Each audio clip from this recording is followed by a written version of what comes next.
Sairam Jai Sairam. Actually இன்னைக்கு ஒரு cover வந்தது. என்ன அப்படின்னு சொல்லி பிரித்து பார்த்தா ஒவ்வொரு கவராக பேக் பண்ணியிருந்தான். அது ஒரு கவர், இது ஒரு கவர், இது ஒரு கவர், வரிசையாக பிரிக்கிறதுக்கே கிட்டத்தட்ட நம்மளுக்கு ரொம்ப ஜாஸ்தியாச்சு டைமு. ஸோ என்னப்பா அப்படி என்னப்பா நம்மளுக்கு பார்சல் வந்திருக்க போகிறதுன்னு பார்த்தா ரொம்ப அழகான தட்டு இதை வருங்க. ஆஷாட நவராத்திரிக்கு பாருங்க கரெக்டாக எக்ஸாக்டாக என்ன வந்திருக்குன்னு பாருங்க. புரியுறதா உங்களுக்கு? ராமர், சீதை, அனுமன் எல்லாரோட. ஓகே, அடுத்ததா அம்பாள் மகாலட்சுமி வந்துதான் இதில். இது வந்து சில்வர் தட்டு மாதிரி.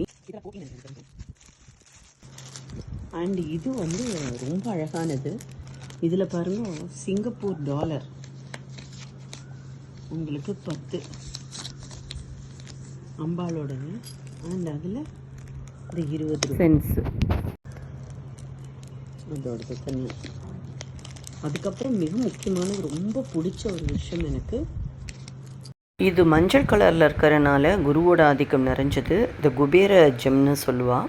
இந்த குபேரன் வச்சுருப்ப இல்லையா, கப்பல் மாதிரி நிதி நிறைய நிறைச்சி அழகாக அது ஸ்டோன்ஸ் அப்படியே இருக்குது.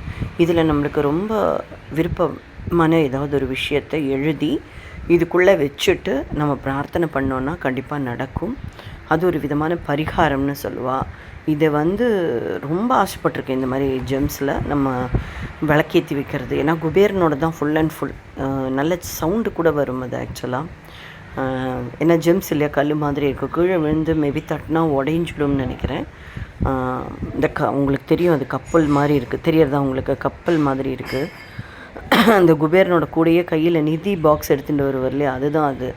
உங்களுக்கு புரியணுங்கிறதுக்காக நான் அதை சொன்னேன், வேறு ஒன்றும் இல்லை. இது ரொம்ப அழகாக இருக்குது. இதில் வந்து க்ரீனு, ப்ளூ எல்லாம் இருக்குது. இது வந்து குருவினுடைய ஆதிக்கம் நிறைஞ்சது எல்லோ அப்படிங்கிறது தெரியறதா உங்களுக்கு? இதை நம்ம வச்சு பூஜையில் வச்சு இதில் நம்மளுக்கு விருப்பமான ஏதாவது விஷயங்களை எழுதி வச்சு ஒரு 48 நாளைக்கு பிரார்த்தனை பண்ணோன்னா கண்டிப்பாக குருவினுடைய ஆதிக்கம் கிடச்சி நம்மளுக்கு அந்த காரியம் சித்தியாகும். இதெல்லாம் சரஸ்வதி அம்மா அனுப்பியிருக்கா. ஆக்சுவலி அவாத்தில் எப்போவுமே பூஜை பண்ணும்போது இதெல்லாம் வச்சு பூஜை பண்ணுறதை நான் பார்த்துருக்கேன். இதை எனக்கு பார்த்தோன்னே ரொம்ப பிடிச்சிருந்தது. ஆனால் பச்சை கலர் அப்படிங்கிறது அவள் வச்சு பூஜை பண்ணிட்டு இருந்தது நான் பார்த்தேன். இது எல்லோ கலர் நம்மளுக்கு வந்திருக்கு. இதை ஸோ தேங்க்யூ ஸோ மச்மா. சுவாமியோட பொருட்கள் சின்னதாக ஒன்று கிடச்சாலே நான் கொண்டாடுவேன் அதை வச்சுட்டு. ஸோ இவ்வளோ சுவாமியோட பொருட்கள், அதுவும் அம்பாளோட ஆஷாட நவராத்திரி அப்போது அம்பாளோடது, முருகனோடது, மயில் இருக்கு இல்லையா அது, அப்புறம் வந்து ராமரோடது, இந்த மாதிரியான பிக்சர்ஸ் நம்மளுக்கு கிடைக்கிறதே மிகப்பெரிய அற்புதம்னு சொல்லுவோம். ஸோ குருவினுடைய ஆதிக்கம் மிக்க அண்ட் குபேரனோட சம்பத்தை தரக்கூடிய அந்த gems. Thank you so much for everything.